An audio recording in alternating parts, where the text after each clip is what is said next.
Ini kalau masalah jualan pagi yang ketat itu tidak ada urusan sama kami penegak syariat ya.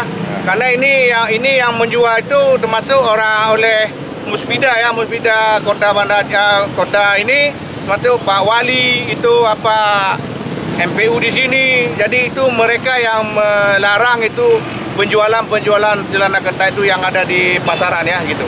Bukan kami hanya tugas kami untuk menegakkan. Perintah kami untuk memperpanjang tangan gubernur. Kami dari provinsi memperpanjangkan tangan gubernur dan Bapak Kasat Kota Lut Semawe memperpanjangkan tangan bupati di melaksanakan wali kota ya untuk menegakkan kanun syariat ini.